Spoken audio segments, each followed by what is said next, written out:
Oh, Hi. hey, what's going on? What's going on? Hold on. Here we go. Hello, everybody. Hey, what's going on, guys? I am Janae Strother. I'm Sean Spencer. Back. We are back. We are back, ladies and gentlemen. I gotta go out and hold up. Come on. The lion. Here. The lion. New music so fine. Kirk Cousins.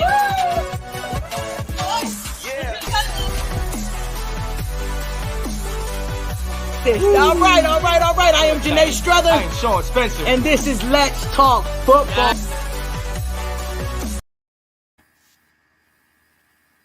What's up? What's up? What's going on? What's going on, my fine people and friends? Hey, my name is Abs Low. I am taking place of my man Sean. He is not up to par today, so me and Will always got his back. But let me introduce you to my fine man. That's my co-star. My man's honestly, he's almost as big of a fan as I am for the Washington football team. My man Will. I'm not gonna call you eggplant, but here you go. That's right. All right, man. Hey, I've been waiting a couple days to say this.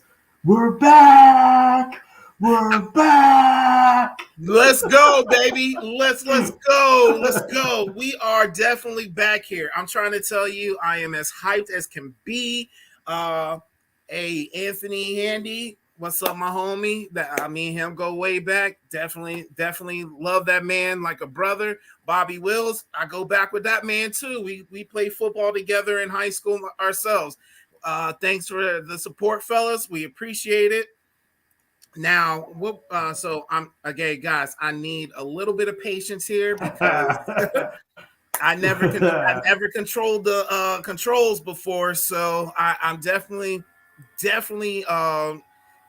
need some patience. But definitely appreciate you guys. Definitely appreciate your support. So let's get. You ready to get started, Will? I am. I'm laughing at what Anthony says. Big heads are really close right now. What'd he say? He said our big heads are right up in front of everyone right now. See, without Sean right now, he's a little under the weather. We're going to try and do our best, but he's in charge of the master controls. He is. I'm sitting here fumbling. I'm gonna try to do my best. Thanks, Bobby. I appreciate the support, my bro. Thank you, man.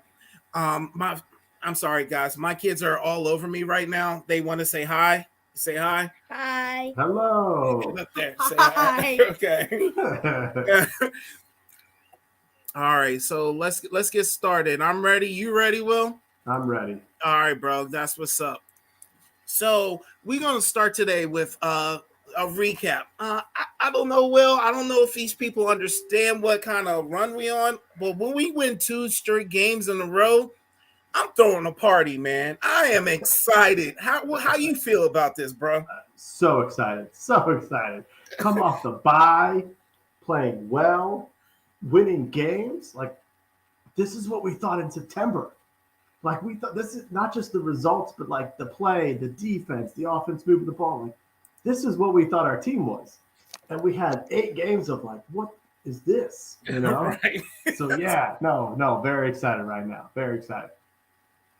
But not only this, man. This isn't like a Giants win. Like we won because of a bogus offsides, or like the Falcons win, like where we barely streaked out this win.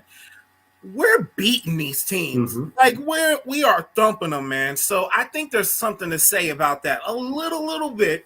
And to me, this is astronomical, man. This is what we thought the games would be, because we revamped our offense, and the defense was supposed to be all world. And honestly, I still don't think the defense is there, but I think we're playing a lot better football. The calls actually make sense. I'm not complaining as much about these offensive coordinators, bro. So excited, man. Yeah. Yeah. What do you Well, think? first off, we're going to talk about Washington, but I actually think we got to give Cam Newton some credit for what he did against us. He made things tough, and he played way better than I thought he was going to. And especially because it wasn't Cam back in Carolina just taking over the same old playbook that he knows. These are brand new coaches that he doesn't know anything. They threw him what they could throw him, and he played well. I mean, he made it really competitive. He was tough to stop. You know, Christian McCaffrey had himself a big game, which we were worried about. So I think it's real important that we as we talk about it being a good win, that's kind of what goes with it. Is we beat a pretty good Panthers team with a guy who's coming in with nothing on film to know how he really was going to play in this scheme with these players, and he did well.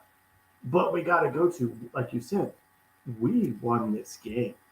We had performances by players that was what we were expecting. Gibson running for 100 yards, even though he had that awful fumble.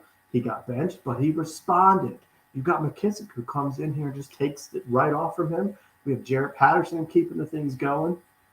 Heineke threw 3 touchdowns. We hadn't been seeing that from him, which is incredible to see. Terry being Terry, and overall, it was the defense controlling enough of the game when they needed to give us the chance to win, which is what we've been asking for. So Will said Cam played well, and I can't disagree. Boy was 21 for 27, 2 touchdowns, and he ran the ball 10 times, 46 yards with a TD. So my man was good. Like y'all can't. I mean, he only threw but 189 yards, but 3 touchdowns altogether, bro. Y'all can't sleep on that. And then top it off, the defense had 3 sacks on us. So can we? I mean, it wasn't an easy game, and it wasn't against a bad team. This team their defense is like number 2 overall. So what? So to me, this was a great win, just like the win against Tampa Bay. It was a legitimate win, and and then when we to hold the ball, and that was the last the way we just ran the clock out in the 4th quarter again. This is how you play the game. This is how you're supposed to do. You get this lead, or you come back, you get this lead, and then it's the 4th quarter. Okay, hold on, pump your brakes. We're gonna run this ball, and we're just gonna keep running it, run this clock out. I don't know about you, Will. I almost jumped into my TV screen and jumped it when Antonio Gibson ran out of bounds. Yeah. I was hot. Yes, that was not good. They had no more touch. They had no more and time. Ron's asking for a horse collar. There ain't no horse collar. You better player made a stop it. mistake. Yeah, man. So overall, we don't have this lined up, but I'm gonna ask you, what's your grade on this, bro? On this win for the game? The game, yeah, grade to win. I think I'm gonna go high. I'm gonna go B plus because I felt like the defense did enough. They weren't spectacular. We didn't have a whole lot of pass rush on Cam, but we kept everything in front of us. You mentioned he didn't even throw for 200 yards. He didn't throw the ball past 10 yards most of the time. I thought, honestly, I don't think we win this game with Ryan Fitzpatrick at quarterback. I think Heineke making some of the plays that he did that 4th quarter, whatever that play was that he pulled out of his, throw it to John Bates, that was incredible. And so I think that's, it was a magical game from him. And so, yeah, I'll go B plus. Heineke B plus too. You think he was? Oh man, he was an A. He was an A on Sunday. What are you talking about? He was outstanding. You already know how I feel. It's my turn. So let me say this. I think Heineke. This was Heineke's best game. I'm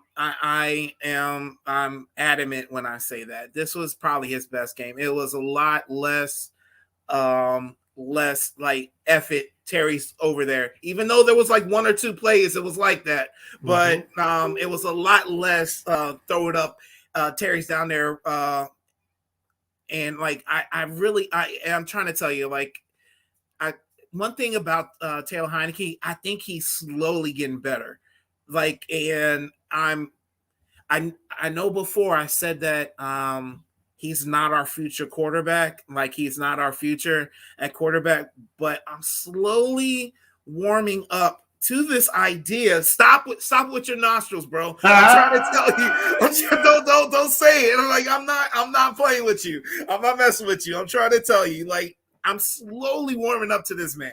I really am. Like, I still think he pushes off. I still think he is not as accurate, but he's getting better at that. Like, and like, you get what I'm saying? Like, and I think the coaches are letting him really like throw those balls a little bit more farther every game. And to me, I'm slowly seeing it. I'm slowly agreeing, but I'm still not there yet. I'm still not there. I'm warming up.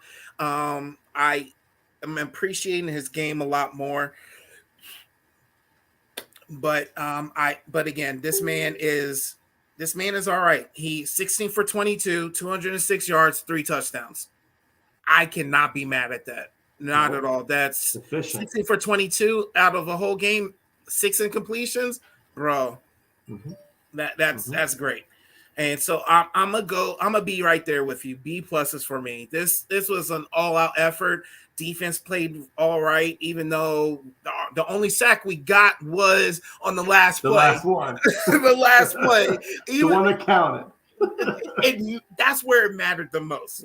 That's where it mattered the most. So honestly, I'm like, this was an all-team affair. We all played well except for that fumble by Antonio Gibson in the first half, but they sat his ass. And then I think I think nobody wants to be sat. Sean, you agree with me, bro? I'm trying to tell you, being sat out for the mistake that you did, even though, like, because you can only help but be upset at that. You're upset the most, but you feel like you let your team down too. So even though Antonio Gibson's our best running back, he had to feel this punishment, and I think he did. The way he was running after in the second half, legit man on a mission. Yes, it was at a point he was like 10 yards a carry, bro. Yeah, he was. I mean, he was getting chunk runs out of that. Yeah. You know what I loved about this game, and I hadn't seen this from us at all during the season. We saw their weakness and we went after it. We thought that Dante Jackson, their cornerback, was weak, and we targeted him. We ran a route on him with DeAndre Carter for the touchdown. The chuck play to Terry was that. But then I started to look back. Dante Jackson was one-on-one in coverage.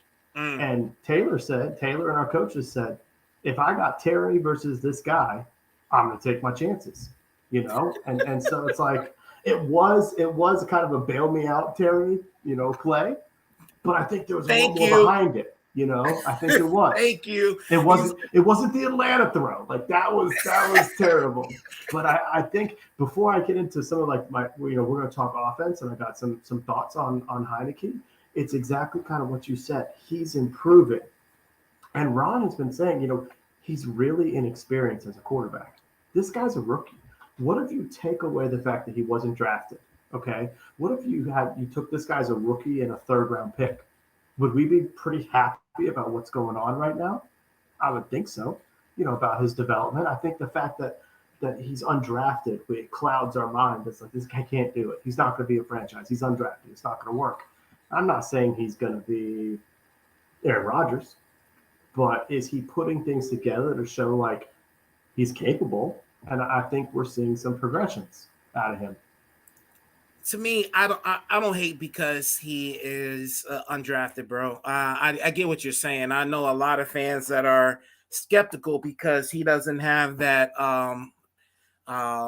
that resume of being a good college player or being drafted high or anything like that. But I get what you're saying. I don't feel that way because I am hopeful he is I am hopeful one, he's on our team. Two, I'm hopeful he turns out like a Kurt Warner. And that is definitely my thing. I really want this man to excel as much as possible. I just don't see a long ball out of him. And that's where I do not like him at. And I think his passes are forced, even though he had that one good pass to who was it? That Sims? was yes. Threaded that needle. You couldn't see it on the broadcast. Yeah, it was like this. And all these players were like this, and they missed it. And then it was a thread of the needle, definitely. Yeah, definitely. Well, now, okay, we got some comments here. Let's some chatter here. Right. Yeah, yes. There is Sean Heineke. Join me, Sean. Still not there yet. Still not there, Sean. Okay.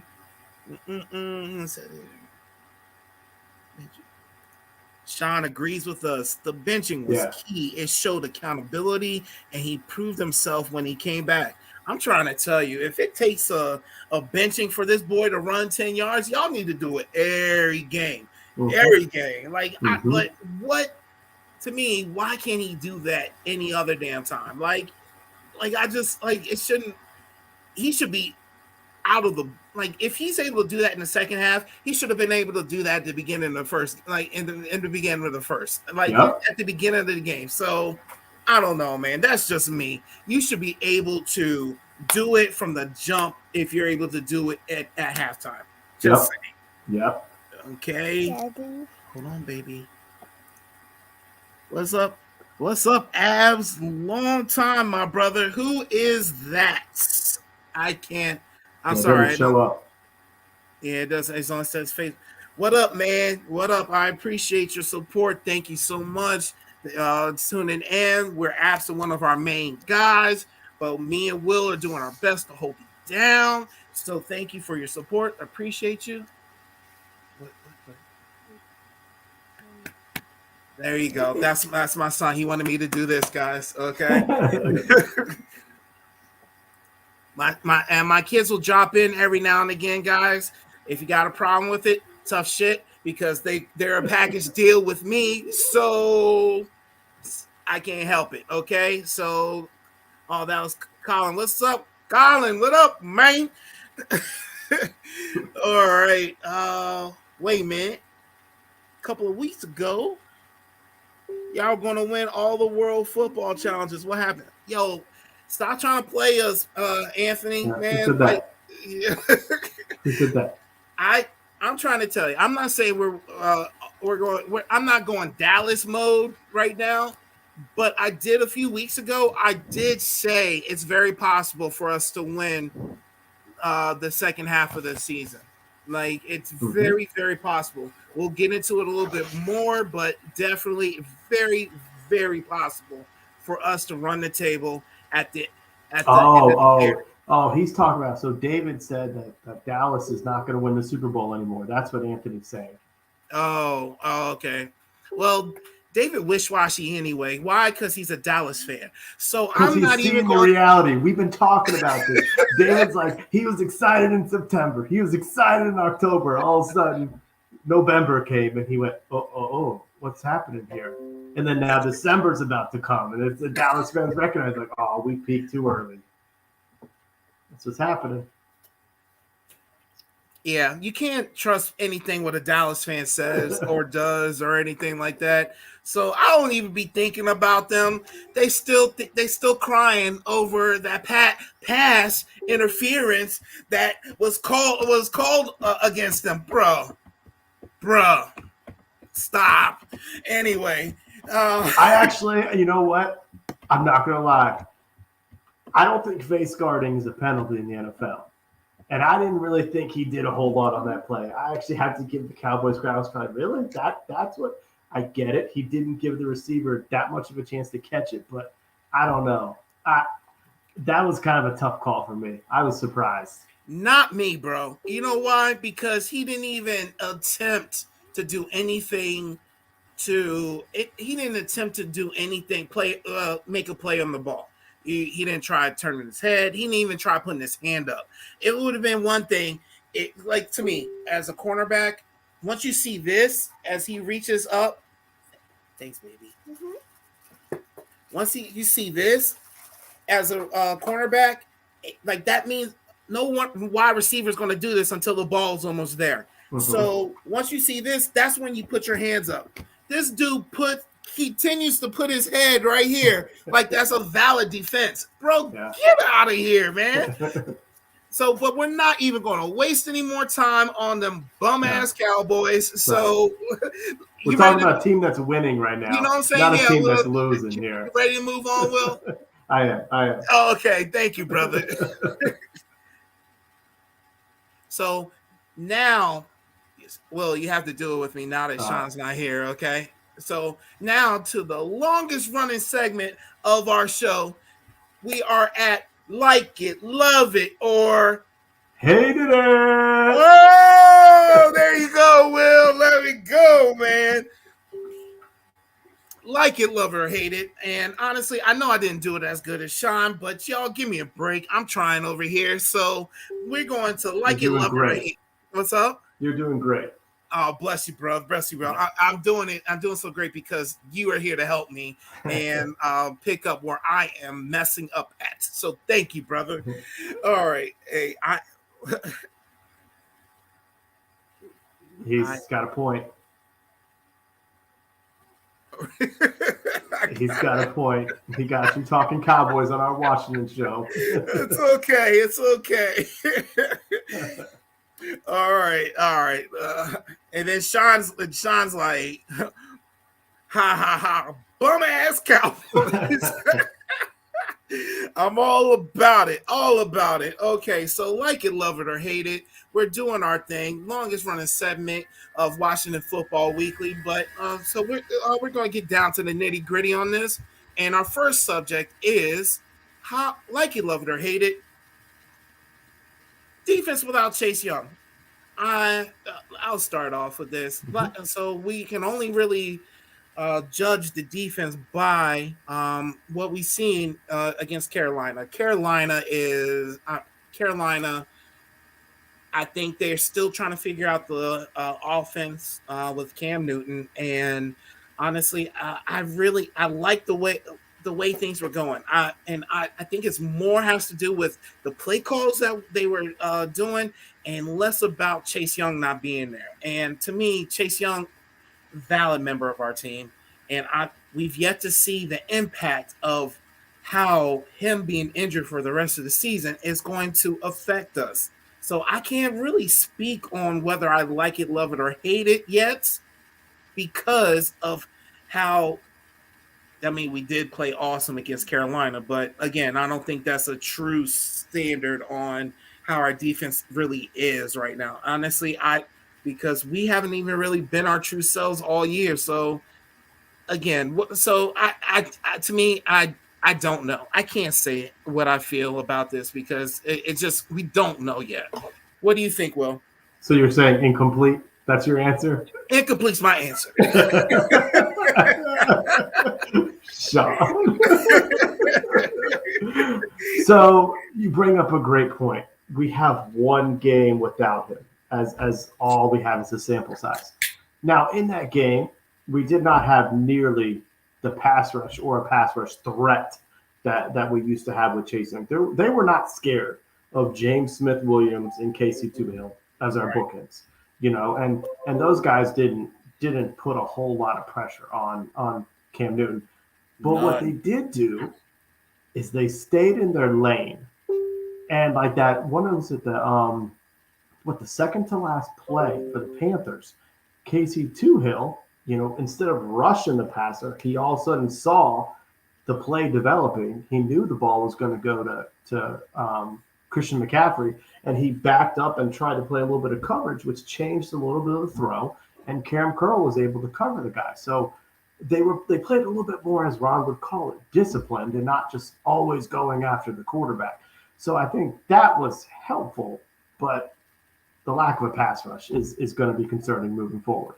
I thought that, as you mentioned, the game plan for the defense had to be going really well because they didn't get burned. DJ Moore did not kill us. Christian McCaffrey, he had a touchdown catch. Okay, so we gave up a touchdown. This is the NFL. That happens. But he didn't burn us the way he could other players. So we really, they are playing, they're continuing to play a whole lot better. Landon Collins moving to whatever position you want to call it. I don't care. Whatever his role is right now really seems to be working out well. And it's good. And I think it worked against a team like Carolina, what they like to do. So like you said, it's too early to be judging it. And obviously we are a better team with Chase Young, but they're finding ways to make up for it for right now and kind of working together. They're kind of relying on each other more than just, let's just send 4. I bet you they can get to the quarterback like we were doing for so long. They're playing better football. And to me, that's honestly, why weren't they doing this with Chase Young and Montez Sweat in the game? Like, you get what I'm saying? Maybe they were relying too much on them because they are two freakish athletes. You know what I'm saying? I think the too much being like, I don't know if there was one play, and I know just play call and everything like that, where they had Chase Young act like he's blitzing, then come out and like cover the run back or something like that. Like basically that spy kind of thing. And I get it. It's the play calling, and like you got to do that sometimes, not be the same standard. But sometimes maybe you do put too much on a player, too much responsibility on a player, and that's why I put so much emphasis on the coaches and coordinators, because it's their job to figure out what a player can and can't do, what they're good at, and like to put them in the best situation possible in order to be to maximize their skills. You get what I'm saying? So maybe we'll revisit that next year. Maybe they'll go back to what worked for us last year, and that's what I'm hoping for. And so, and you said it too, incomplete. Yes, incomplete. Yeah. Incomplete. I gotta join you. What's up, baby? Sorry, guys. Okay. Can I have some more fries, please? Go ask mommy, baby. Sorry, guys. My baby needed some more French fries, and Daddy's on the show, so she's got to go to her mom. Okay? Okay. All right. So Sean knows what it is. I be saying incomplete, even though I gave him shit for saying incomplete. So Sean know what it is, though. I can't help it, guys. Sometimes you just got to say incomplete when it's it's too hard to judge on something. It's not. I think it's too early, so we can't say incomplete. I mean, we can say incomplete right here. Right. All right. We got our resident Cowboys fan. As Cowboy fan, I hate it. So much respect for that young man and how he changed the culture in that locker room last year. Even if they stepped up without him, they will never be better without him. I agree so much with that. I agree so much with that. That is respect. That is a good, unbiased opinion. I really, really love that. Well, and he's going to get us talking about Dallas even more. But if it's third down and we need a stop, and I was watching the Cowboys-Raiders game, and you knew they were coming, but Micah Parsons still got there, or you knew he was coming from his position, and they had to be overload that side. That's what it is with Chase Young. Like I said, no one's going to be scared of Matt Ioannidis and James Smith-Williams rushing at them, right. And so that's what we're still going to miss. Like he may have not been having the numbers that we were anticipating, but he still had the attention of the opposing offenses. And now that we're going to lose that. So I think a little bit later on, he asked, is it sustainable what we've done on defense? And that's what's remained to be seen. I think it's going to be kind of tough. They're going to have to get creative on defense, and other guys are going to have to blitz without, our defensive ends holding their own. Do you think it's them playing up because of their leader is gone? Absolutely. Absolutely. And do you think it's sustainable? I don't think it's sustainable. I tell you that for sure. Like for real, I don't think it's sustainable. I think we might get away with it here and there, but I think we need I still think we need the pass rush. I still think we need sacks. I like you to get what I'm saying. Our secondary stepping up. They didn't get any interceptions this game. Yeah, I don't think they got any. There's no interceptions, right? No, I Yeah, don't so, think so. any interceptions in this game, but they got some against Tampa Bay, and right there, that's what counts. And I'll even say this: the secondary play has stepped up too. Like that, that was a crutch for us, but the secondary play has stepped up. And I'll even say this again: I've been shitting on them all year, but that defensive coordinating plays, the plays are a lot better than being called a lot better than what was before. So, guys, look out. For real, look out. That's my optimism. I'm pessimistic as AF, but Yep.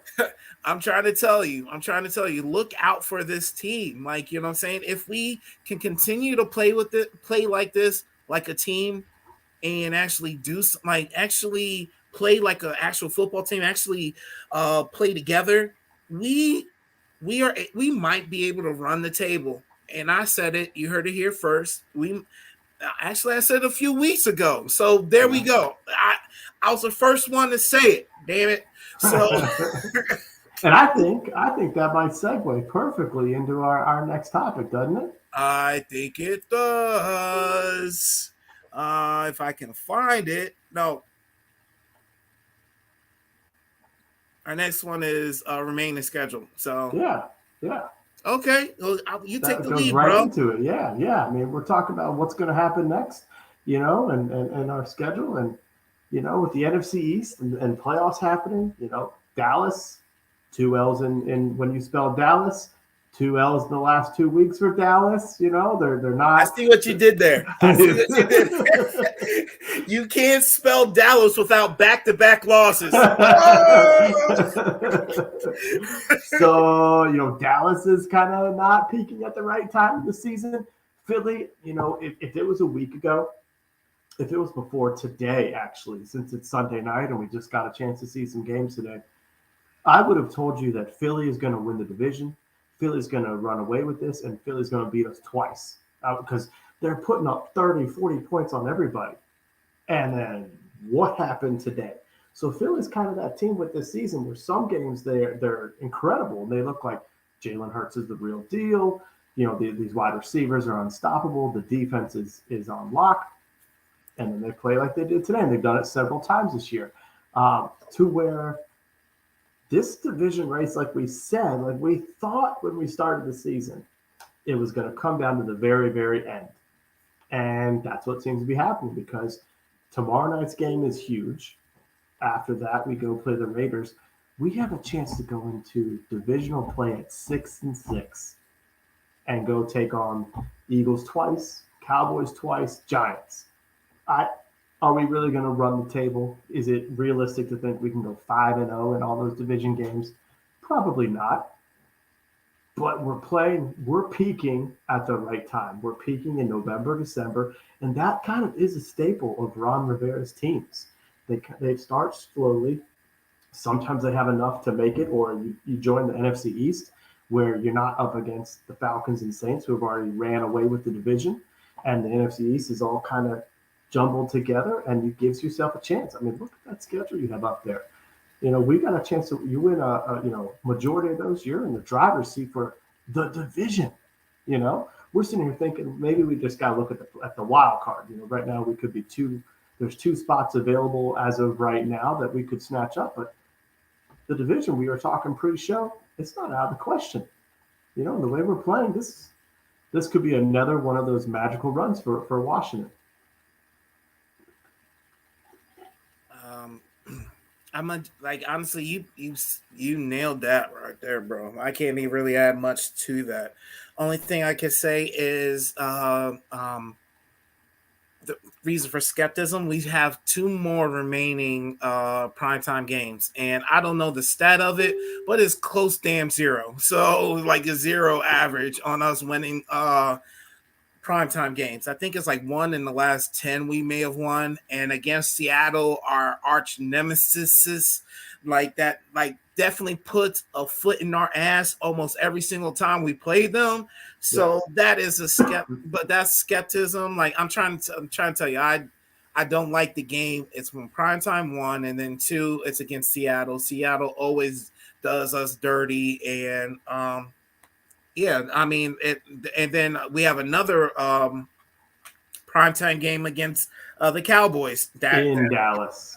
In Dallas. So the only one I remember us winning is the when we were down 13-0 or something, and then Santana Moss was the Cowboys killer right at that time, and that boy was gone. That boy was gone. He just two touchdowns in 2 minutes. Yeah, there you go. So yeah, 2 touchdowns, 2 minutes to win the game, bro. Like honestly, like was it Bill Parcells at the time? Like it was Bill Parcells at the time. He didn't know what happened. He didn't know what happened. I don't think Joe Gibbs knew what happened when that happened during that game. Let me tell you, I was at Glory Days Grill for that, and our waiter had on a Cowboys jersey. So, and we played softball earlier. We went to the bar after for softball, and then we went there. So I was a little cocky at the time, is all I'll say. And I was kind of giving him my thoughts on wearing that Cowboys jersey during the game. And when they scored that touchdown, me and a buddy of mine, we chased him into the kitchen, yelling at him for the score and everything. I mean, I'm not proud of it, but we had ourselves a good old time at that Glory Days in Sterling that night. So you're not allowed to drink when we go out, right? That's basically what you're telling me. Pretty much. Put during the glass down, Will. Game? Yeah. Put the glass down, Will. It's all good, man. I'm trying to tell you that I'd be proud of it, bro. That's I'm telling you, like I'm the loudest person in the spot if we're doing well. Honestly, true story. Almost got in a fight one time in North Carolina, watching my Redskins win. Philly was losing, and guy was just sick of hearing my shit. Just sick of hearing my shit. And we weren't even going against each other. He was just sick of hearing me cheer. I was pissing off somebody that was just mad. His team was losing and we were winning, and I was reminding him. I had no idea who it was, but we almost threw down. So only I could do that.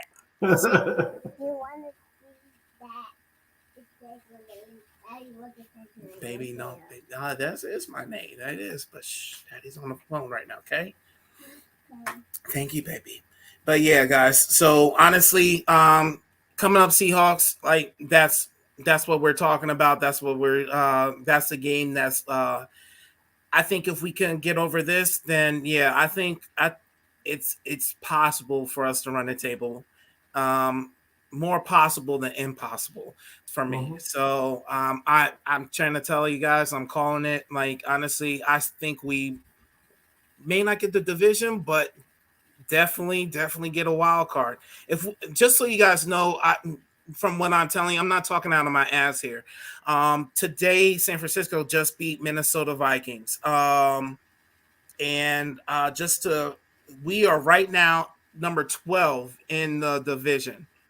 1, 2, 8, 9, 10, 11, 12. Yeah, 12 in the 12, not division, conference. We're 12 in the conference. If we win tomorrow, we jump up straight to the seventh place. Last one in. The 7th place. So I'm not making this up, guys. It's there. It's in the pudding. We leapfrog Atlanta. Why? Because we beat they butt. It was about 2 games. We snuck by Atlanta, but we still won. Damn it. Okay, so that's all it was. Okay, we still won. Okay, Atlanta's ahead of New Orleans. New Orleans is ahead of the Saints are going the opposite direction without Jameis. Yeah, and Carolina, we beat them. So Damn. we leapfrog all of them, and we The leapfrog tiebreaker. Minnesota. Minnesota holds the number 7, and we leapfrog them. Why? Because we have a better conference record than they do. Mm. So they're right now 4-3. We would, if we win this game against, I'm sorry, if we win this game against the Seahawks, our conference record would be 5-2. 5-2 is better than 4-3, guys. So, right, if the playoffs ended after our win tomorrow, our hypothetical win tomorrow, we got that playoff spot. So it's possible, guys. We like us getting to the playoffs is very possible. Don't shit away the season yet. Okay, we're in there. Okay. NFC East all have easy schedules the rest of the way. We play Arizona, and that might be the one legit contender any of us play.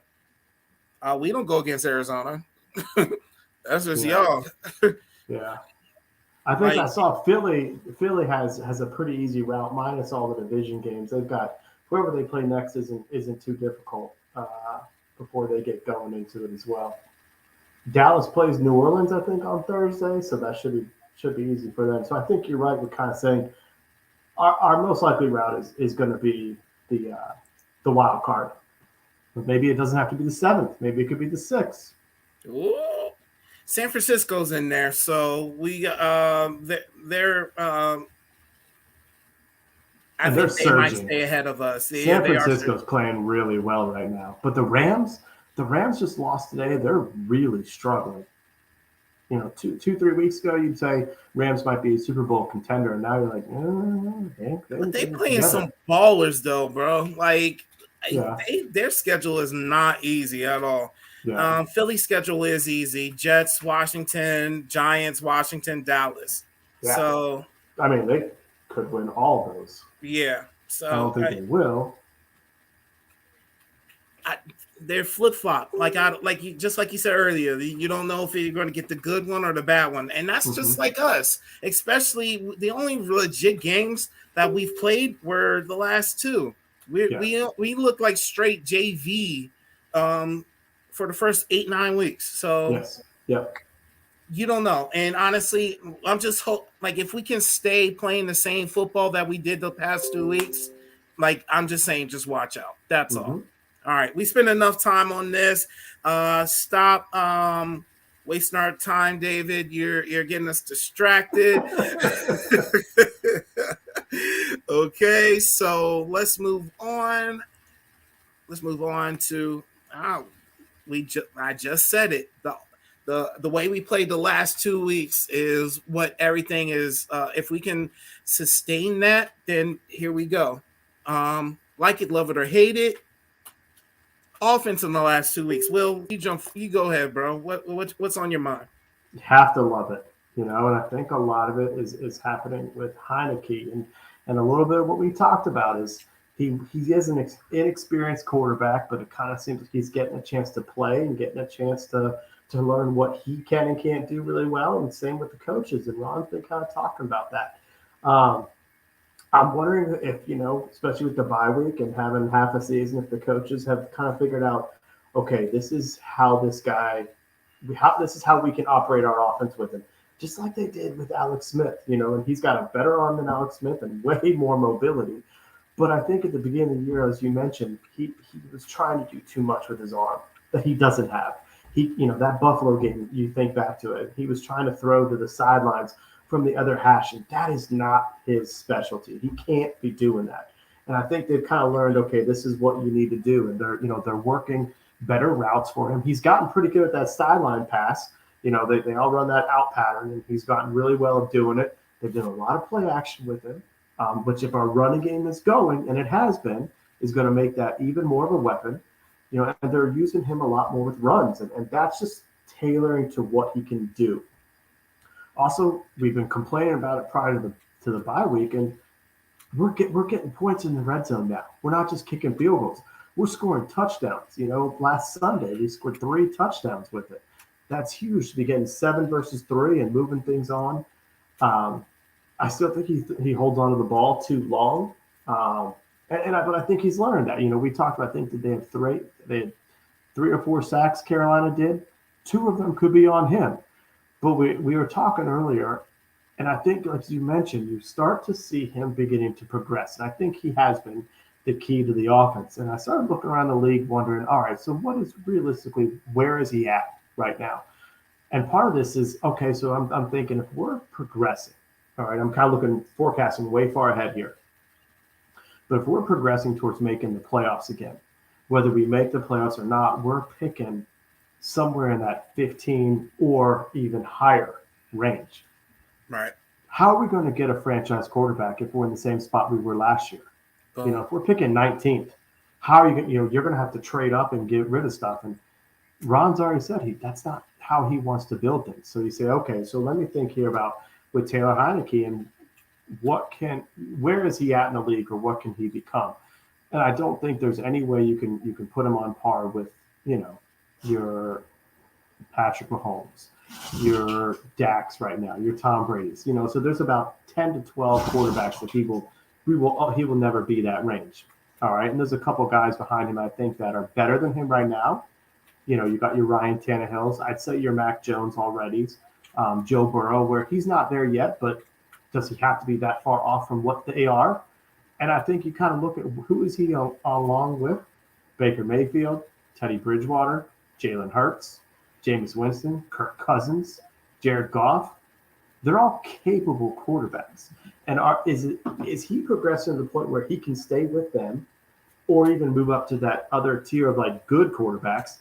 And is it better to build your team with this guy, build up around him, maybe get him another receiver, utilize the draft for, some more defensive help? And can you win with this guy, just like you can win with Kirk Cousins and Jameis Winston, as opposed to trading all your assets away for a franchise quarterback and, losing draft capital? What do you think? I don't think you're wrong. I don't think you're wrong. Like even though I understand your argument, man, just like you said, we would have to get, like, if we make the playoffs and have the same spot, it's either 19 or later if you think about it. And then you have to add in the aspect, or you have to consider this aspect of it. Is anyone worth moving up in the playoffs? In the draft in order to get them, you know what I'm saying? So I'm up in the air, and honestly, to me, it depends on what you want out of your offense. Do you want your quarterback to be winning your games or just not losing your games? Yes. And honestly, that is a very good argument. Like, honestly, just Mac Jones, I don't think the Patriots would be where they're at if they didn't have Mac Jones. Mac Jones is actually winning games for them. And I'm just saying, I'm not, like, he's not turning the ball over. He's not he's not turning the ball over. He's actually making plays. He's actually making great plays. The boy is off the charts. And honestly, like, I think he's doing both, not losing games and winning games. So to me, I think that's what I would want in a quarterback. But I get what you're saying, and I can't fault it, because there are probably half the league that falls into the category of not losing games and right. And you have to be okay with that sometimes. Right. You really do. And we were okay with it when we had Alex Smith. So yeah. I mean, and I'm trying to tell you, there's still some ride or die people out there for Alex Smith. So y'all, I mean, we can't. Because he's a winner. That's why. A winner doing what? What is he doing? Like, he's got such a great record as a starter. He's not 2020 like, aside. He throws like 100 yards a game, bro. Like, it's funny, but honestly, I offense in the last 2 weeks, I can't be mad at it. Like, honestly, I think like I pointed out before, he's actually doing it's on Heineke, and he's actually doing way better than he was the beginning of the year. He's not turning the ball over. He is making the plays that he should be making. And he's actually being more consistent too. Like I can't be mad. He only missed 6 passes this past week. So again, and that's all I want is a consistent quarterback that can throw the deep ball every now and again. If he can consistently Can he throw do the that though?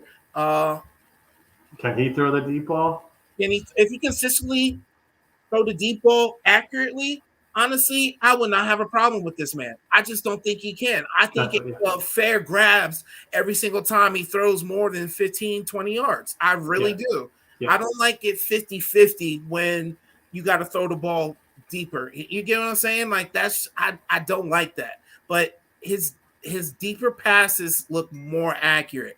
I still think his balls are a little forced. I and honestly, can that get better? Do you think that can get better? Like that part of his play, like force, like the. It seems like he tries so hard to throw a ball deeper. You get what I'm saying? It's not natural to him, and right. I don't know. Can that be developed more in the next week or two? I mean, not week or two, like next year or two. I mean, he's 28 years old. I mean, he's not going to get so stronger arm here. You know, he's not going to be able to start zipping some of those plays in. So I kind of think you're kind of at the point where he is who he is, and are you able to work with that and put him in a position to be successful? I mean, against Carolina, 90% of his passes were 10 yards and under. So we're not explosive, but are they also only 10 yards and under because of who we have and who he's working with? I mean, he's got John Bates out there, running routes. I mean, is John Bates going to run past anybody right now? And so it could be a little bit of catering the offense to what we have for now, but also it may be this, I mean, the Chiefs got by with so many wins and Alex Smith wasn't chucking it deep all the time either, I don't know. Patrick Mahomes throws it deep. At least he does. Yeah. But before him, Alex Smith would get by with that. Oh, Alex Smith. My bad. Yeah, I was saying before that the Chiefs won so many games with Alex Smith in a dink and dunk offense. But they did go for a better quarterback that can throw the ball longer, accurately, and everything like that. They went from a game manager to a game winner. Yes. And so I think if we reached our limit with Heineke, you have to go for another quarterback. You have to. I think we will reach our limit with Heineke. But part of me is wondering short term, is he showing enough that he can be, at least for the next year or two, the guy we roll with? But let's be honest, the last 2 weeks, he's almost played near flawless. So can he keep that up? That's what we're going to see on Monday night with the big stage on him. I mean, he's going to be excited on Monday night. That's what he wants. We talk about he's a gamer. Yeah, that's what he wants. And that's I'm okay with that. If he can squeak by this win, I'm all about that, bro. So honestly, you won't hear too much me hating on him, but I'm just saying, I pretty much agree with everything you said. Like he's last 2 weeks flawless. This man is a gamer. He is doing everything he needs to do to win this game, to help win this game. Let me say that. And honestly, you can't really ask too more of that right now from this man. Again, when I speak about this, I worry about the limit. Like he's limited. And to me, you can't talk future about a guy that's already at his limit with us. And you can't do that. That means you're limiting this team. And that's not fair to everybody in the locker room. And I think any person that looks at it like that will agree. It's shitty, but it's honestly, I think any person that can look at it like that would be like, okay, I guess you're right. And you just said it. He's 28 years old. That means there's not much more you can do to improve his game. You know what I'm saying? So you basically you got what you got. Yeah. All right, moving forward. Okay, so moving forward, we're going to talk about something that brings a smile to our faces, even though one of these people are kind of sus. So I learned sus from my 9-year-old. Okay, so if I said it wrong, guys, leave me alone. I'm learning new words from my kids. So let's go into this. Like it, love it, or hate it. Returning players: Logan Thomas and Curtis Samuels. Go ahead, Will. You pop off on this, bro. You gotta love it. The cavalry is coming back. You know, we haven't had a chance to see this offense. We had Curtis Samuels briefly in Atlanta, and he drew attention, which allowed other folks to play more and get some attention. Logan Thomas was playing so well against the Chargers before he got hurt. He was Fitzpatrick's number one target against the Chargers, and they're finally coming back. I mean, they're going to be on a pitch count, which they need to be because we don't need to have them come for one game and then be out the way Curtis Samuel was. But when we talk about peaking at the right times, if you're getting two weapons back on offense, including what could be, your starting receiver who's going to take away a lot of attention away from Terry to let Terry cook, you can't ask for anything better than get these guys back right now in the season. I said, oh, am I going solo? My bad, bro. To me, I like it. I do. Logan Thomas it's been a while. My thing is, I guess I say I like it because I don't want to rush these guys back if they're not ready. I think they're starting to feel the pressure now because of we won 2 games, Like before, they weren't in a hurry because we were losing like anybody's business. But right now, I'm just worried they may be rushing it. That's why I like it. I love these players. Honestly, I really want to see what Curtis Samuel does because that probably takes a lot of responsibility off of Terry. And to me, it's like if you take a little bit of pressure off of Terry, you might see this man flourish beyond what he is doing now. And and Logan Thomas, honestly, he's quick, he's big, he's fast. This man will find a hole in that defense, sit, and honestly will just shrug off linebackers. This man is huge. He's a baller. He's a gamer. And honestly, I appreciate this game. I just do not want to see these guys come on the field and just all of a sudden go off the field because they came back too soon. I can't see it. I don't like it for that reason. So I like it. I don't hate it, but I kind of hate it. So I'm just a little sus about this, especially since we already seen Curtis Samuels do it already before. Yeah. Oh, yeah. Yeah, he played against Atlanta and couldn't even make it past even halftime before he was out. So no, you're not wrong in being skeptical. And I can only hope that the past, especially like Logan Thomas was up 2 weeks ago. They were wondering, they actually thought he was going to play last week. Most of the reporters did, and then he didn't. So my only hope is they were being just a little bit extra cautious and saying, if we really needed you to go, we could have. We're holding you off to your, like you mentioned, you can go 100% for however many plays, and then we can pull you and know you're not going to, re-aggravate whatever you've gotten hurt. So go back, Sean, our lucky leader. Just so you guys know, this man is watching the show. He doesn't miss a show, guys. We don't even count this as an absent because my man is on the sidelines over here making sure we excel. So we just go back to that. And he Sean, reluctantly didn't come on this show. He was ready to. We said, you have got to rest, man. You've got to get over this sickness that you've got. Yeah, my man, he wanted to jump on, but we made him take a seat. We did, guys. We made him take a seat so he can rest up and be better for you guys later. Sometimes you guys, you got to take a rest. And Sean, he's just a goer, bro. Like he just keeps going and going and going. But honestly, so he can do a better show for you guys later on next week and everything like that. Just take this rest right now, and we got you, son. We got you, bro. So Sean's get well soon, okay? He is saying he loves this. And probably he's a Curtis Samuels fan, and honestly, he's probably even bigger Logan Thomas fan. But honestly, I know these are like his favorite guys. That's why he is jumping up for joy probably on this. But I'm trying to tell you that this man, I just don't, Sean. I don't like it because I'm not trying to see these guys walk off the field after the first quarter, bro. I really don't. If I see Curtis Samuels do it one more time, I might lose my shit, bro. I might. I'm trying to tell you.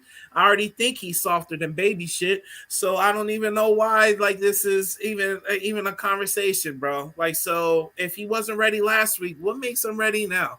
So that's all I can say. And Sean also says that answer is incomplete. See, yeah, it is definitely incomplete, bro. So we will see, though. We will see. Okay. What Anthony says, Sean is the Stan Lee of Let's Talk Football Show family. You are, bro. He is definitely the daddy of us all. So that's probably what his new nickname is. Not Stan Lee, but Daddy. So Sean, Big Daddy. So get better, bro. Get better, my man. You almost there. Okay. Sorry, still figuring out these banners, guys. Okay. Now let's jump into the next segment. We're done with let's talk. I'm sorry, like it, love it, or hate it. So now we just jump on to the next one, guys. Right now, Will's gonna start us off. What are we doing? We are previewing the Seattle versus Washington game. Will's going to take the lead. I'm going to just bounce off and basically say, I agree, Will, afterwards. So we'll see how this goes if I disagree with anything this man says. But Will is pretty much on point. We have pretty much the same point of view when it comes to stuff like this. So get at it, Will. What you got, man? All right. So, dun, dun, dun, dun, dun, dun, dun, dun. Dun, dun, dun, dun, dun. I mean, you cannot get more hyped when you hear that coming. I'm going to be playing it tomorrow morning when I wake up. It's Monday Night Football. We're in a playoff hunt right now towards the end of November, December. This is what you want to have as your team. But we're Washington. Yep. We do not play well on Monday Night Football. We play horrible on Monday Night Football. We're also playing a team that in many cases has had our number, especially since Russell Wilson became their quarterback. They've ousted us from the playoffs before. And so this is not our best matchup, all right, normally, typically. But Seattle's on a losing streak. They've lost 2 in a row. Their offense is really struggling. Even with Russell's return from his, broken finger, I believe. Yep. They're not scoring points. They're not putting up the numbers that they used to have, whereas we are on a winning streak. We seem to be gelling more as a team, so there's a lot to be optimistic about. Looking at Seattle at 3-7 overall with the record, it's kind of hard to judge them because with Wilson out for a number of games, you had Geno Smith trying to keep him afloat. He did all right, at times. So you can't really judge that 3-7 as they're not a good team, and they've got 2 wide receivers who could kill us on any play. Lockett and Metcalf could burn us on any play, and so it'll be interesting to see what we're able to do against them because those are their only 2 weapons that I can think of. On offense, they don't have anybody else. They don't have a tight end to be too concerned about. Defense, they're kind of slipping a little bit. They're no longer the Legion of Boom that they used to be. Their D-line is not what it was. Their linebackers still control, everything, and they're incredible. But it'll be interesting to see kind of what our game plan, which we'll get into in keys to victory, is going to be. But Seattle's not as formidable of an opponent as they've been in years past, and so I think that gives us a lot of optimism coming into tomorrow night's game. A lot to be excited about. Plus, this coaching staff technically is 1-0 on Monday Night Football. All right, we played the Steelers last year at 5:00, and we beat them. We whooped them. That was on Monday. And it was dark at that time because of daylight savings. So that was Monday night. So we're already 1-0 with these coaching staff. So maybe they're changing around our fortunes. You good? I'm good. All right. So I cannot argue anything that my man Will said. This man is actually on point when he's talking about and two weapons in Seattle. I would even say 2.5 weapons because Gerald Everett is kind of a beast, and Will Disley, he's the backup tight end, but he's been with Russell Wilson for a minute. So honestly, they got like a chemistry. So that could burn us anytime. But the two weapons, Metcalf and Lockett, I was screaming Metcalf for us to get him, man. And I mean, thank God we got Terry McLaurin. Like I can't be too mad about that. But Metcalf is he's a game changer, bro. Mm-hmm. Honestly, I still throw back one of the best plays I've seen in my life. This man committed, and he was only 2 years in the league, bro. Like the interception, boom, on like the 5-yard line, and Bubba Baker, Buda Baker just take it off, just and he is gone. Then all of a sudden, out of nowhere, Metcalf runs him down. I'm talking, this dude was straight out of a gun rundown, and he did that. To me, that is probably the best play I've ever seen in my life. Anyone that doesn't give up on the play, anyone that actually has the heart to run almost 100 yards down the field in order to catch up and continue to play, bro, you don't ever see that out of star players. You really don't. And so to me, for him to do that, he cares about this team. He cares about winning. He cares about doing everything. This dude, I can't say enough good things out of this man. He's just a baller. He's huge. He's fast. Boy, probably could play tight end late in his later years and probably have a 15-year career just doing that. This dude is ridiculous, but he's a game changer. He scares me. He really does. I can't. This dude scares me. And we talked about our cornerback play, and I don't think our cornerbacks got it to keep up with both of them. You know what I'm saying? That scares the hell out of me. And we'll talk about it in a second in the keys to the victory. But I'll just say it like this: if we don't get pressure on Russell Wilson, this might be a blowout. And one of their weapons has been just diagnosed.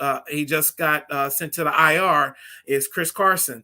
Chris Carson is honestly, I would say top half running back in the league.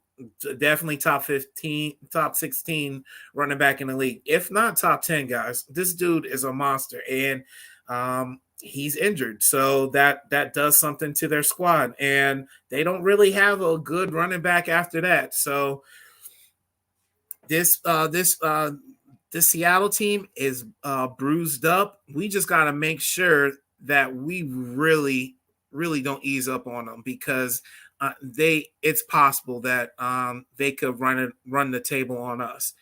And that's just from our history, not even talking about them now, just their history against us. We don't do so well, guys. Especially on a Monday night. So I agree with everything that Will said, but just to add to my points on it, that we don't do well on Monday night, and especially against this team on primetime. So yeah, definitely not looking forward to this game, but I actually am, because I'll be there. So I'll be attending Monday night, and not to toot my own horn, but we are 1-0 when I show up at the games, y'all. So I will be there, and I will be repping our team, looking like Darius Geis in the stands, guys. So I'm gonna do my best, y'all. Okay. You got anything else, Will? We going to keys to victory? Here you are. Let's do it. All right. Right now we got. Sorry, Sean, I don't have my keys. Jingling. Keys to victory. So keys to victory, Will. What do you got, man? You said it so well when you talked about defensive pressure. And I'm going to back up. First off, I feel for the first time since we've been doing this, Seattle has to stop us.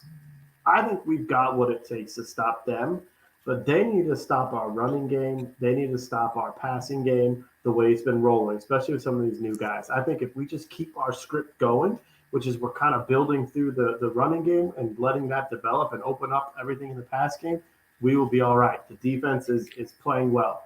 What we need to do for Seattle is we need to make Russell Wilson beat us with his arm. You talked about it. With Chris Carson going out, they've kind of lost their running game. So I'm not worried about us giving up a lot of yards on the running game. Where I am nervous, though, the one runner on the team that I'd be concerned about is Russell Wilson. So this could be the game that James Smith-Williams and Casey Toohill, while not having the speed to get around their guy, they may also prevent Russell Wilson from getting free lanes to rush. And if we can contain him in the pocket, make him throw it, make him show us that your finger is fixed and you're as accurate as you have been for so long, that's going to help us out. With those receivers, we both talked about how nervous we are with both of the receivers and how they can play against our corners. We're not real certain our corners can play with them. So let's get some safety help there. I'm not worried too much about Gerald Everett or Will Dissly out there. You're right, especially when it comes to the red zone. Dissly, that's his time to shine. I think that's where Landon Collins can lock that guy down. I think Cam Curl can help out. So the key is going to be, can Bobby McCain play enough support deep to prevent either of our corners from getting beat so that we're not losing that? If we can keep everything in front of us, I think we'll be okay defensively against Seattle. So, go ahead.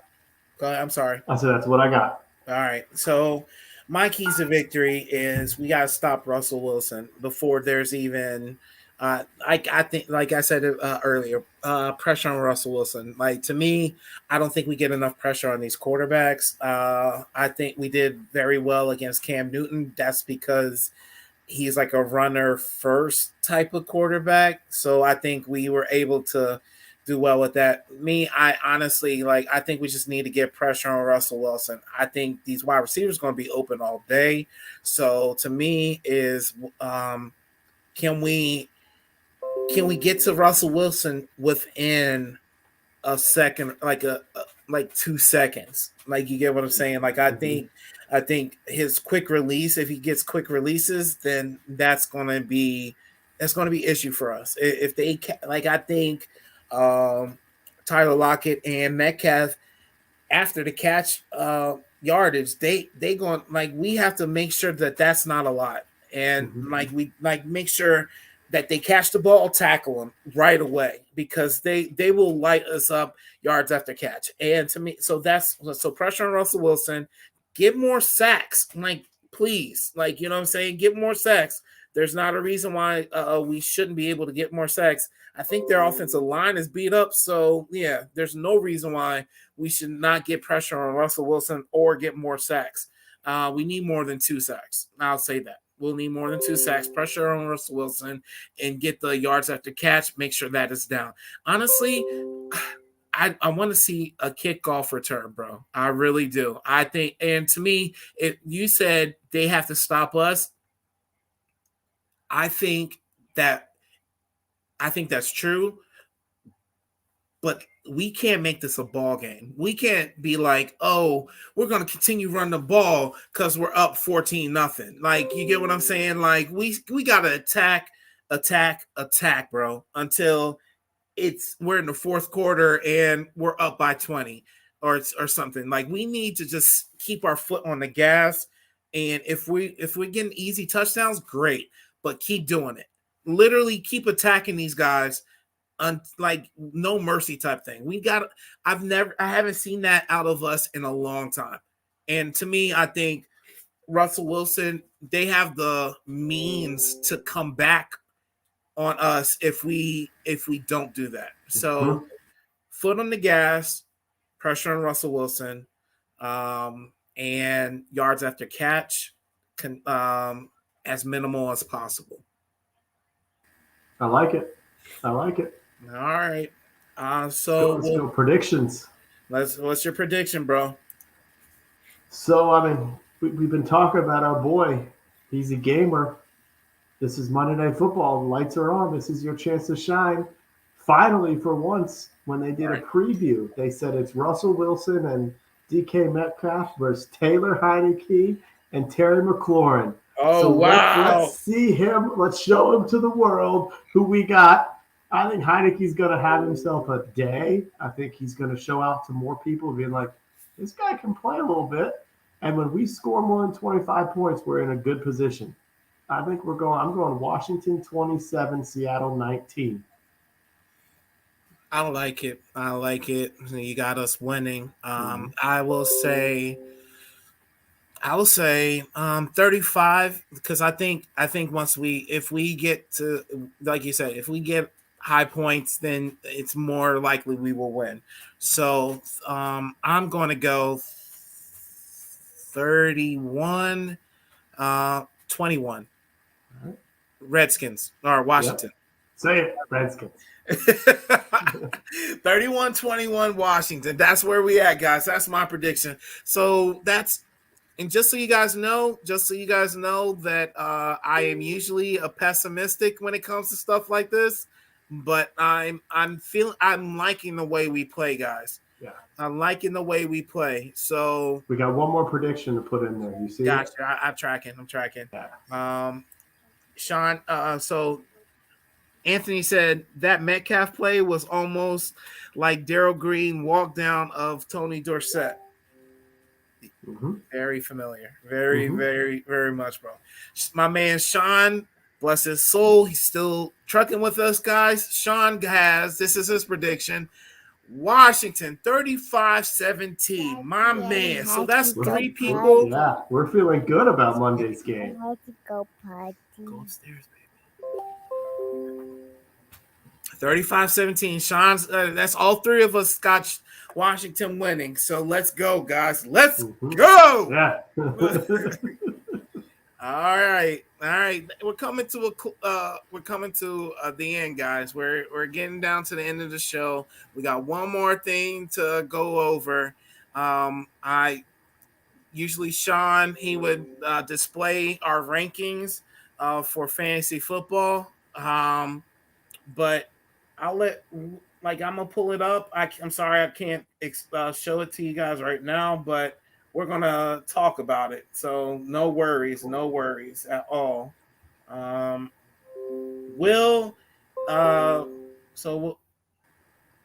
Give me 1 second. I'm having a rough Sunday against Nate, who's busy watching his Ravens play right now. right. Okay, so up at the computer's slow right now, of course. All right, so right now I am winning over. Show me your TDs. I am winning 155 to 107, and he has one more player, Lockett, tomorrow. So, and I'm done with my players, but I am winning 155 to 107 against Cam. Nathan versus Will. Will has an empty spot. Tight end? How you have an empty spot, bro? I got to move up Logan Thomas tomorrow. He needs to come off IR. Yes. Okay. So he's still got one more player, but Logan Thomas. Let's see if they can get that connection. So, but Nathan is stomping Will 171 to 139. So Logan Thomas ain't gonna make that difference. He needs about 40 points. Logan Thomas needs about 40 points. So you want to know something though? I goofed last week. I don't know who I played, but I played somebody I didn't have a quarterback last week, and I still won. That's some shit right there. I think I had Kyler Murray in there or something. He was hurt, so I was inactive. And the game had played, so I couldn't swap him out for whoever. That's low blow. Low blow. I don't know who it was last week, but I saw that. I was like, ooh, that's too bad. Ooh, here's a close game. Next close game. Nick Rosario versus Sean Spencer. The score is 99 to 97. Oh, Sean. Yeah. Look at this. Look at who they have remaining. Sean's in a tough spot here. Nick has Terry, and Sean has DK. But Nick Rosario still has Nick Chubb tonight. Oh, he does. You're right. You're right. Yeah, so Sean needs Terry to light it up tomorrow. What? Opposite. What? No. Sean Oh, yeah, has you're right. DK. He needs Yeah. DK to light it up. Bro, Can't have that. Sean, Can't have that. Sean, you must be sick in your head. You putting Jalen Hurts over Aaron Rodgers? Oh my gosh, man. Never bench Rodgers. Never. Never. Especially he's all ticked off and everyone talking about his COVID toe. He had a running touchdown today. Bro, you never see Aaron Rodgers. Yeah, this battle could be over. Sean could have won it. Going away. That hurt my feelings. I'm hurt for you, Sean, bro. Like, I mean, I'm saying goodwill, but I mean, goodness, man. That hurts my feelings, man. And it looks like Janae already stomped out Delilah, and 148 to 149 to 86. Oof. It didn't help that Tom Brady gave all those touchdowns to Leonard Fournette, 4 touchdowns. It was like LSU Lenny today. Yeah. Especially that last touchdown run where he just bowled those guys over. I'm like, where has this been? This is you going up against the SEC. Showing all the way out, man. Showing all the way out. Now, what I want to know, I got to listen to some of Anthony's stuff this week because you know he's about to be hyped for Georgia versus Alabama. Ooh. You know that is a must-watch show right there. Sean, when is that show? Friday? Y'all do that show on Friday?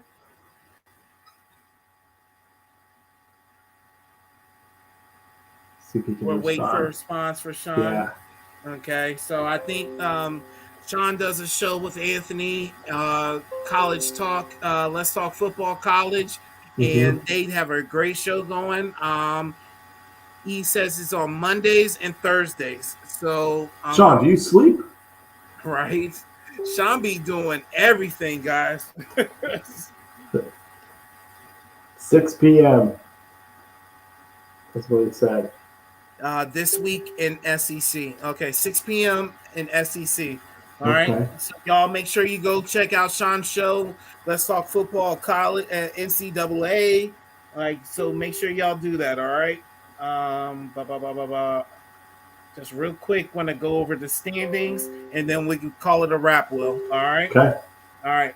Will, so it's the North versus North Division and Dirty South Division. Okay. Will is number 1 in the North. He is stomping everybody out in that division. He has an 8-3 record, and he got 100% making the playoffs. 100%, guys. So crazy. That'll work. Number 2 is me. I'm doing what I'm doing. I'm on a losing streak, guys. 3-game losing streak. Not doing too well. I'm winning this time, but I'm winning now. I may lose, comeback loss tomorrow, but right now I'm winning this week. But I'm on a 3-game losing streak. And Sean is number 3 with rounding out the bottom is Delilah. Number 1 in the Dirty South Division is Cam Crump, who I'm already beaten right now, but like I said, he can make a comeback. Nathan Snell, number 2.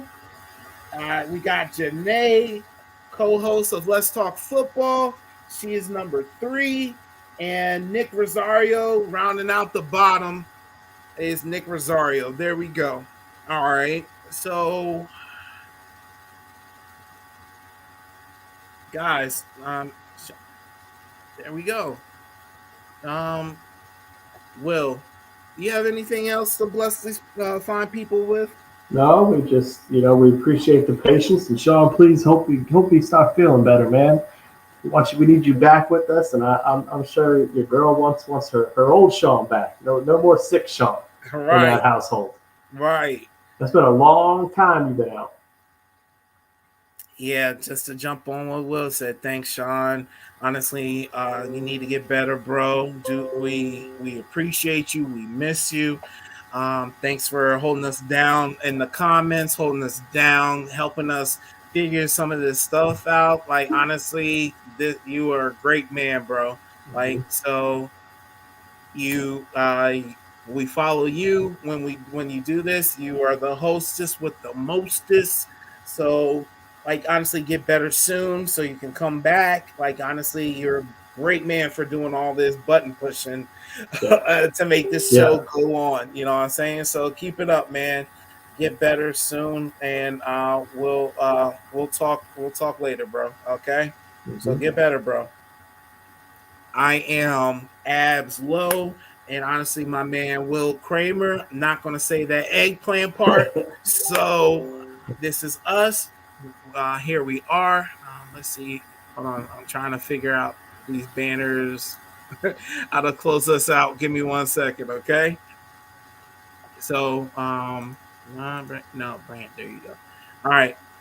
Peace out, everybody. Thank you for sticking with us. We appreciate you. Have a blessed night.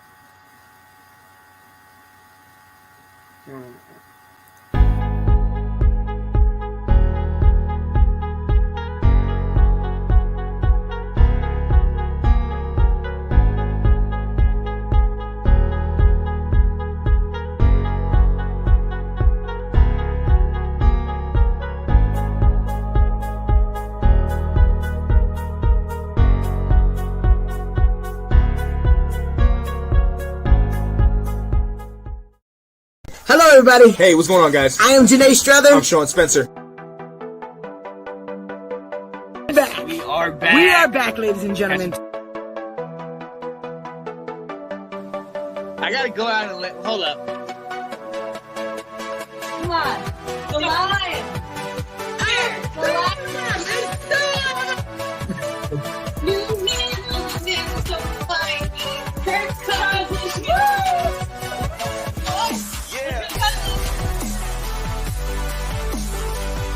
All right. I am Janae Strother. I am Sean Spencer. And this is Let's Talk Football.